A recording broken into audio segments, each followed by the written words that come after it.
생명을 보듬고 격려하며 죽어가는 생명을 살리는 일처럼 귀한 일이 없습니다. 생명을 삶의 최우선 순위에 놓고 살아가는 것이 가장 큰 복입니다. 이런 삶이 품위와 품격이 있고, 그리고 참된 의미의 교양이라고 하는 것이 이것입니다. 윤동주 시인의 고백처럼 죽어가는 모든 것을 사랑해야지 하는 고백이 우리에게 깊어지기를 바랍니다. 지난 주간에 또 한 생명을 살렸습니다. 우리 김광래 성도님이 간 이식 수술을 성공적으로 마쳤습니다. 성도 여러분이 사랑 나눔 금식 헌금에 참여하여 모아주신 정성으로 생명이 살았습니다. 감사와 찬양을 하늘아버지께 올려드립니다. 또 우리 성도 여러분들의 동참과 기도에 감사드립니다. 내일부터 한 주간 동안 꿈새 하프타임이 있습니다. 올해 후반기를 주님께 맡기고, 그러면서 새벽 예배를 드리고, 그리고 사랑 나눔 금식 헌금에 우리 모두 동참했으면 좋겠습니다. 마태복음 28장 16절부터 20절을 본문으로 하는 네 번째 설교입니다. 사복음서는 예수님의 생애를 기록해 놓은 책입니다. 사복음서의 마지막에 공통적으로 예수님의 생애와 삶을 통해 하나님이 우리에게 주시는 결론적인 명령이 나옵니다. 그 가운데서도 마태복음 28장 마지막 부분은 대표적인 구절입니다. 오늘 이 본문을 통해서 다시 한번 주님의 음성을 들을 수 있기를 축복합니다. 예수님은 당신의 지상 생애를 마무리하시면서 제자들에게 또 다른 사람을 제자 삼으라고 명령하셨습니다. 결코 피하거나 소홀히 할 수 없는 엄중하고 또 엄중한 명령입니다. 그래서 그 뜻이 바로 지상 명령이지요. 최고의 절대 명령이라는 뜻이죠. 옛날 왕조 시대에 임금님의 명령, 곧 어명은 누구도 피할 수 없었습니다. 어명을 받은 사람은 순종하여 충신이 되든지 거절하여 죽임을 당하든지 두 길 중 하나를 선택해야만 했습니다. 우리 그리스도인은 만물의 주인이시며 창조, 구원, 심판의 주권자이신 삼위일체 하나님의 어명을 받은 사람들입니다. 하나님 나라의 어명이 바로 다른 사람을 제자로 삼으라 하는 것이죠. 이 명령에 진실한 마음으로 온 삶을 던져 응답하는 것이 마땅합니다. 그리스도인이라면 그렇습니다. 그렇게 하는 것이 복입니다. 저는 지난 6월 달에 캐나다 선교 탐방을 다녀왔습니다. 우리 김근주 선교사님이 거주하며 사역하는 원주민 보호구역 사가목을 방문했습니다. 사가목은 토론토에서 북쪽으로 자동차로 6시간 정도 떨어져 있습니다. 토론토만 해도 춥지만 사가목 그 지역은 겨울에 더 추워서 겨울이 보통 6개월 정도고 영하 한 40도까지도 떨어진다고 그래요. 그 사가목 옆을 흐르는 스페인 강이 있는데 그 강 건너편에 사는 데니카라는 백인 여자분을 만났습니다. 아들 둘 그리고 딸 하나 둔 부인인데 아이들을 홈스쿨링으로 교육하고 있는 사람입니다. 이번에 아들 둘이 고등학교 과정을 마쳤고, 그리고 딸은 중학생 나이라고 그래요. 그 데니카 부인은 신앙이 참 신실한 분입니다. 매일 성경 말씀과 매월 달마다 성경 말씀 또 이런저런 기독교적인 메시지를 A4 용지 4페이지 분량으로 본인이 이제 작성하고 또 복사해서 주변 사람들에게 나누어 주면서 전도하는 분입니다. 또 김근주 선교사님 내외를 도와서 원주민 선교에도 깊은 열정을 가지고 섬기고 있었습니다. 우리 팀이 도착한 다음 날 그 데니카 부인과 아이 셋이 김근주 선교사님 댁을 방문했어요. 그리고 마침 데니카 부인의 친정 부모님이 딸 집을 방문하셔서 그 두 분도 같이 오셨습니다. 그 친정 부모님은 미국 펜실베이니아에 사시는데 자동차로 뭐 10시간이래나 몇 시간이 훨씬 넘게 운전해서 딸 집을 방문했는데 그 집에 이제 같이 왔어요.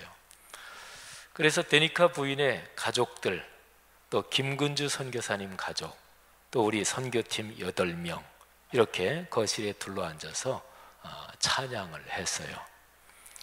그 분위기가 얼마나 감사하고 또 은혜로웠는지 모릅니다.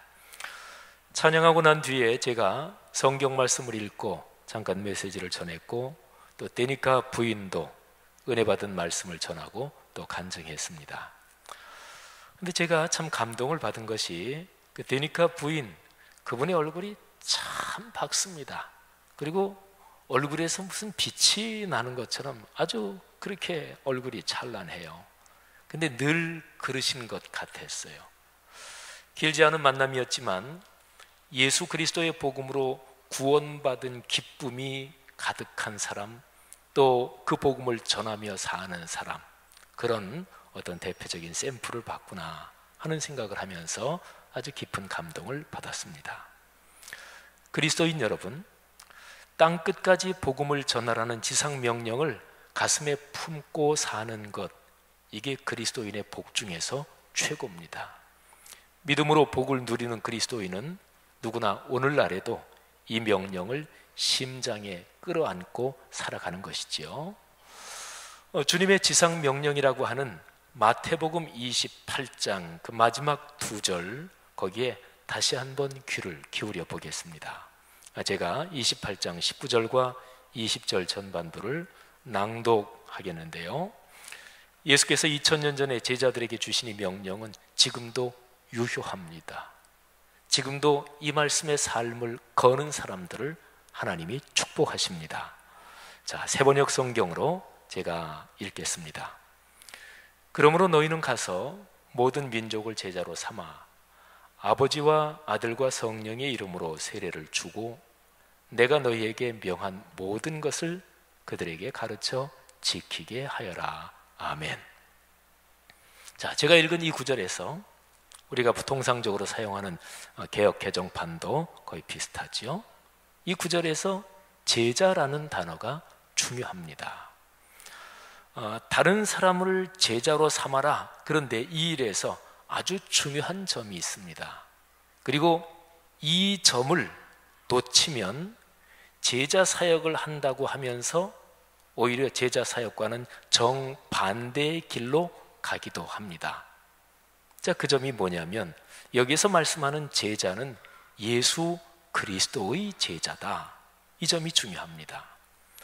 그러니까 어떤 사람을 제자가 되게 한다 하는 얘기는 예수 그리스도를 따르고 예수 그리스도를 닮는 사람이 되게 한다, 이 뜻입니다.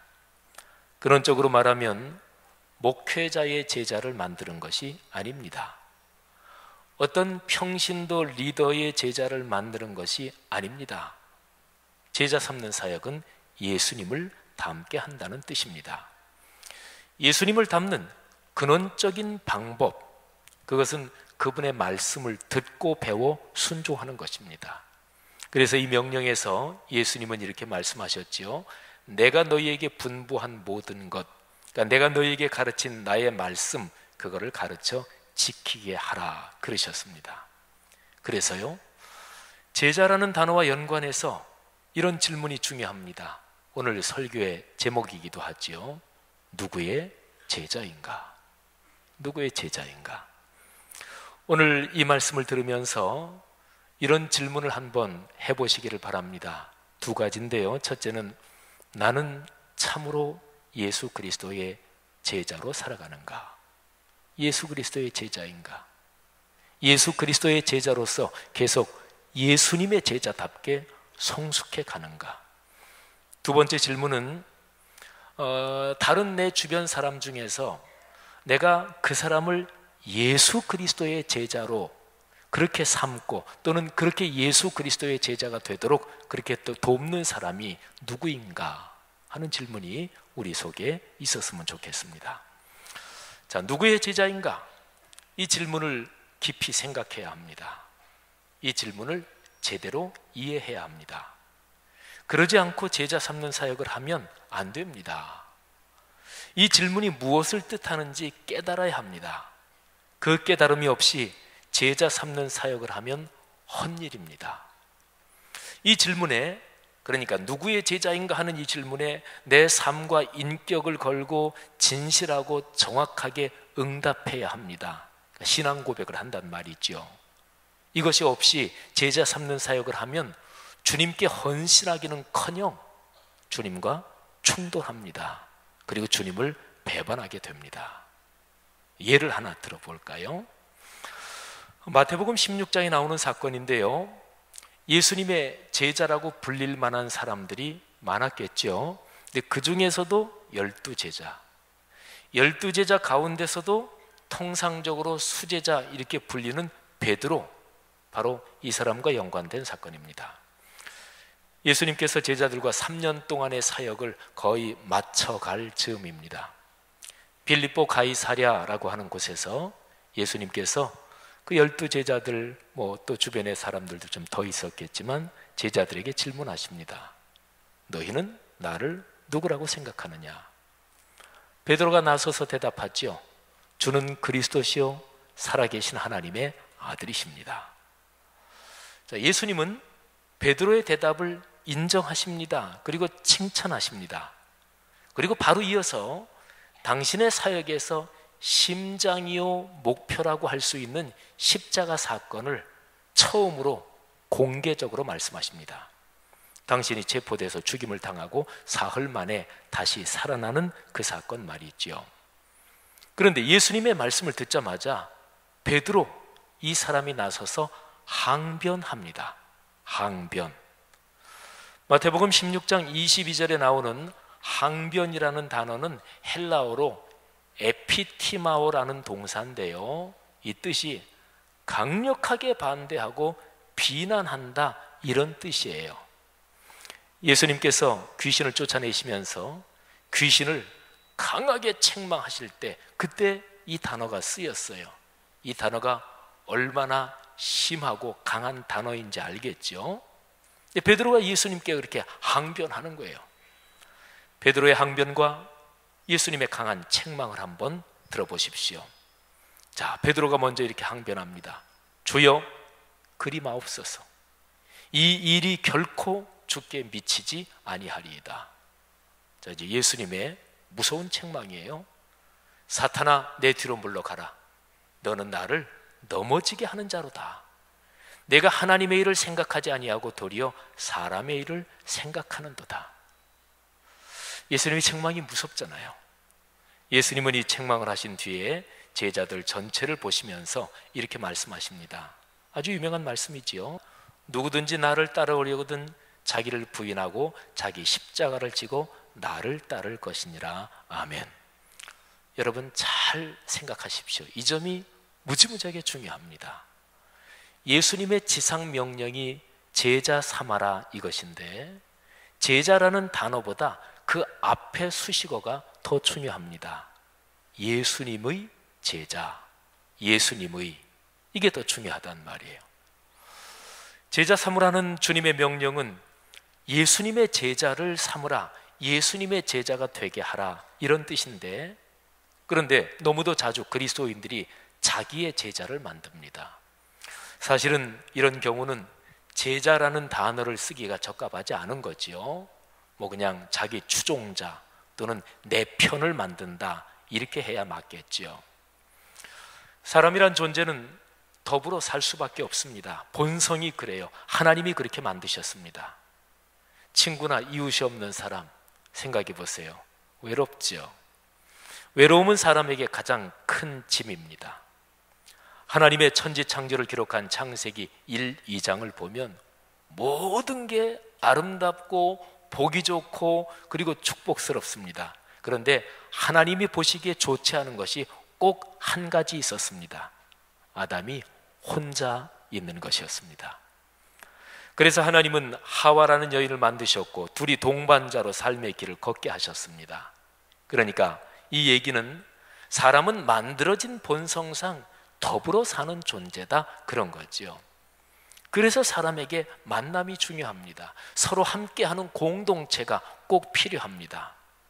자, 그런데 말이죠, 사람의 타락성, 사람 속에 있는 이 죄의 본성이 만남과 공동체를 왜곡시킵니다. 꺾고 비틀어 버려요. 진정한 만남이 무엇인가요? 서로 마음을 열고 동등한 인격체로 만나는 거지요. 그런 만남으로 이루어지는 것이 공동체라고 불릴 수 있는 참된 공동체지요. 근데 사람의 타락성, 죄성이 이거를 왜곡시킨다니까요. 위아래, 그래서 군림 지배하고 또는 종속된 관계가 되게 이거를 꺾습니다. 어떤 사람은 권력을 쥡니다. 다른 사람은 거기에 복종합니다. 강한 자의 눈치를 보면서 그 하수인 노릇을 하면서 자기가 무엇이나 된 듯이 완장을 차고 나대는 사람들이 생깁니다. 그래서 사회가 망가집니다. 독재도 생기고 집단들이 서로 충돌하지요. 유명한 영화 1972년에 제작됐더라고요. 대부라는 영화를 아십니까? 아주 유명한 영화죠. 영화에서는 이미 고전이 됐죠. 이번에 캐나다 다녀오면서 비행기에서 고전 영화 중에 대부를 봤는데, 가끔 비행기를 탈 때 고전 영화를 보려면 쉽지 않아요. 옛날 고전 영화라고 하는 것들이 3시간이 넘고 막 그래요. 그래서 졸린 거를 기를 쓰고 봤습니다. 근데 대부 내용 아는 분들이 많을 거예요. 거기에 마피아 집단 대여섯이 충돌하고 싸우는 내용이죠. 서로 싸우다가 타협도 합니다. 근데 문제는 뭐냐? 주도권, 또 거기에 연관된 금전적 이익, 또 자기 권력 욕구의 만족, 이런 게 중심 문제지요. 우리가 사는 사회가 그래요. 집단 간의 충돌이 늘 문제잖아요. 어느 사람을 중심으로 형성된 소집단 이기주의가 서로 충돌합니다. 그 집단의 우두머리를 따르는 사람들을 제자라고 말할 수 있지요. 아까 말씀드린 대로 적절한 표현은 아닙니다만은 어쨌든 어떤 사람을 따르는 추종자들인데, 그러니까 좋지 않은 집단의 그 추종자는 아주 속된 말로는 똘마니 또는 꼬북이라고 할 수 있어요. 참고로 똘마니는 한글 국어사전에 나오는 한글의 표준 단어입니다. 그리고 꼬북은 사전에는 나오지 않는 단어예요. 기독교 역사를 보면 교회 안에도 싸움이 있었습니다. 요즘에도 그렇습니다. 근데 여러분, 이상한 게요, 기독교 공동체 안의 싸움은 거의가 신앙생활을 오래 한 사람들 사이에서 일어납니다. 그리고 자기 신앙이 스스로 생각하기에 내 신앙이 좋다 이렇게 생각하는 사람들 사이에서 싸움이 발생합니다. 뭐가 잘못된 것일까요? 그 사람들이 열심히 교회 다니며 교회 일에 충성하는 것이 잘못일까요? 그렇지 않겠죠. 주일을 성수하며 헌금하며 직분을 받은 것이 잘못일까요? 아닙니다. 그게 왜 잘못이겠어요? 문제는 신앙의 근본적인 방향입니다. 그러니까 열심 자체가 중요한 게 아니에요. 열심히만 하면 다 되지, 아니에요. 그렇지 않아요. 열심의 방향이 무엇이냐가 중요합니다. 그러니까 신앙생활을 하면서 예수님의 제자를 만드는 것이 아니라 내 제자, 내 편, 내 추종자를 만드는 것이 문제입니다. 기독교 신앙의 심장, 가장 핵심적인 것이 무엇일까요? 예수님을 하나님의 아들이며 그리스도로 고백하는 것입니다. 예수 그리스도를 나의 주님으로 고백하고 사나 죽으나 그분의 뜻에 순종하는 거예요. 삶과 죽음의 모든 것을 그분께 위탁하고 사는 것이 기독교 신앙이죠. 자, 여러분, 마태복음 얘기를 우리가 따라가고 있는데, 마태복음의 전체 흐름에서 9장 35절부터 12장 50절까지, 그러니까 12장 50절이 마지막 절이에요. 그러니까 10장, 11장, 12장 3장하고 10장이 시작되기 전에 9장 35절부터 한 몇 절, 요 덩어리가 아주 중요합니다. 이 덩어리의 제목을 제자 파송이라고 붙일 수 있습니다. 10장에 보면 예수님이 12제자를 부르시고 12제자를 파송하시는 장면이 나오고 그 전체적인 맥락이 12장 끝까지 이어지는 거예요. 자, 9장 35절에 보면 예수님이 모든 도시와 마을에 두루 다니사 천국 복음을 가르치고 전파하시며 모든 약한 것을 고치셨다, 이렇게 기록하고 있습니다. 그리고 나서 바로 이 사역을 위해서 12제자를 부르시는 거예요. 그러니까 주님의 제자, 참으로 예수 그리스도의 제자라고 하는 사람은 자기가 살아가는 삶의 인생 여정에서 허락된 여건 안에서 하나님이 주신 방식대로 모양은 다르고 범위는 다르지만 어찌됐든지 간에 모든 마을 그리고 모든 곳에 두루 다니며 천국 복음을 전해야 하는 사명이 있는 거죠. 자, 제자를 부르시는 장면이 10장 1절에 기록되어 있는데 제가 한번 읽겠습니다.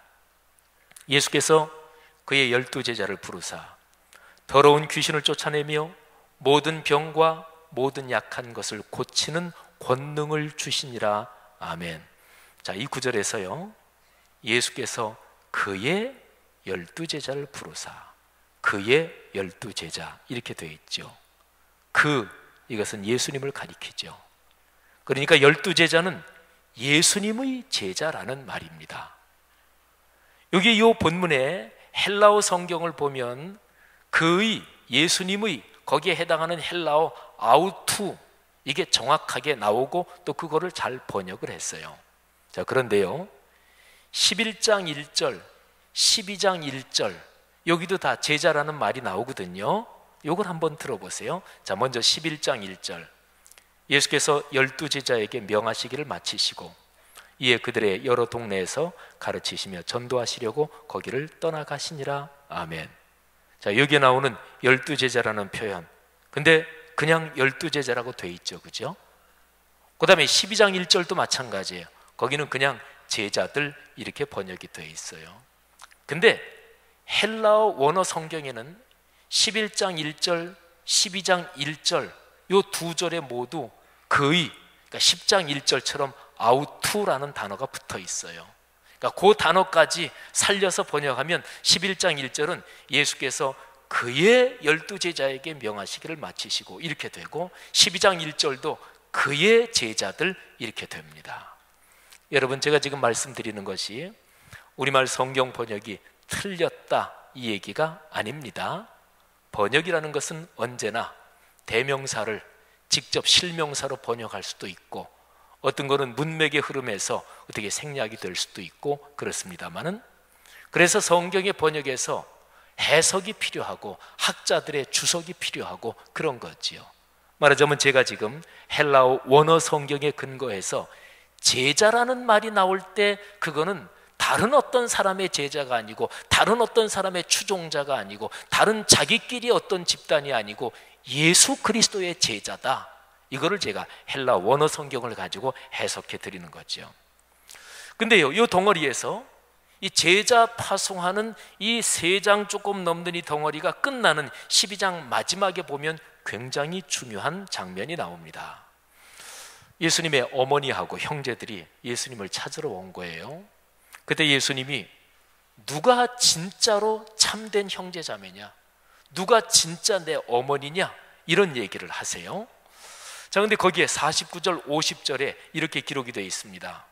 예수님이 말씀하시는 거예요. 손을 내밀어 제자들을 가리켜 이르시되 나의 어머니와 나의 동생들을 보라. 누구든지 하늘에 계신 내 아버지의 뜻대로 하는 자가 내 형제요 자매요 어머니이니라 하시더라. 아멘. 근데 여기 보면 손을 내밀어 제자들을 가리켜 이렇게 돼 있죠. 그런데 헬라어 성경에는 여기도 그의 제자들을 가리켜 이렇게 기록이 돼 있어요. 그러니까요, 마태복음의 문맥에서 제자라는 단어가 나올 때 다른 그 누구의 제자가 아니라 예수 그리스도의 제자다, 이 점이 아주 중요하다, 그 말씀을 드리는 거예요. 자, 기독교 사역은 그저 제자를 삼는 것, 이게 기독교 사역인가? 아닙니다. 예수님의 제자를 삼는 게 기독교 사역이에요. 정확하게 예수 그리스도의 제자가 되게 하는 것. 그저 열심을 내면 기독교 사역을 잘하고 주님을 잘 섬기는 게 아닙니다. 예수님을 닮아가고 예수님을 닮게 하는 것, 이게 바로 기독교 사역이고 주님께서 명령하신 게 바로 이 점입니다. 그리스도인 여러분들이요, 내가 먼저 예수님의 제자가 되고 그리고 다른 사람을 예수님의 제자로 되게 하고 또 그렇게 사역하는 거죠. 이게 되려면 예수님의 말씀을 겸허하게 들어야 합니다. 겸허하게 들어야 깨닫습니다. 그리고 깨달은 바에 순종해야 합니다. 그렇게 산다는 거지요. 삶이 변하는 거지요. 그래서 제자 삼는 사역은 말씀이 삶이 되는 거룩한 운동이라고 얘기할 수 있습니다. 이 점을 명심하지 않으면 소위 제자라고 하는 사람들 또는 신앙생활을 오래 한 사람들 사이에 분열이 일어납니다. 특권의식이 생깁니다. 교회의 직분을 계급이라고 오해합니다. 그래서 기독교가 소집단 패거리로 전락합니다. 그래서 사회가 교회 기독교를 볼 때 멸시하고 또는 비판을 하게 되는 거지요. 여러분, 일반 사회에서 교회를 이렇게 보니까 수가 뻔히 다 바닥까지 들여다 보인다. 그러면 그건 문제가 있는 거지요.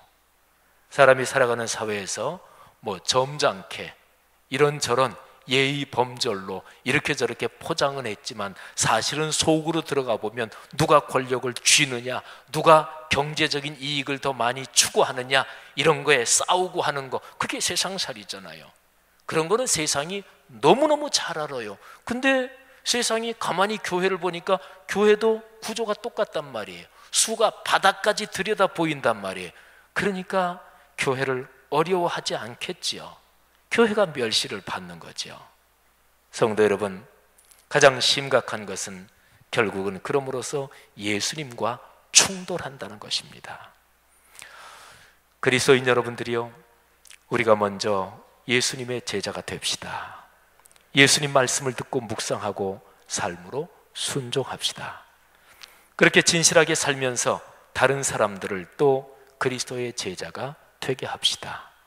이 일에 헌신하는 모든 사람에게 하나님이 주시는 복이 이 땅에서 그리고 오는 저 영원한 나라에서 풍성할 것입니다. 그런 삶을 걸어가기를 주의 이름으로 축복합니다. 기도하겠습니다.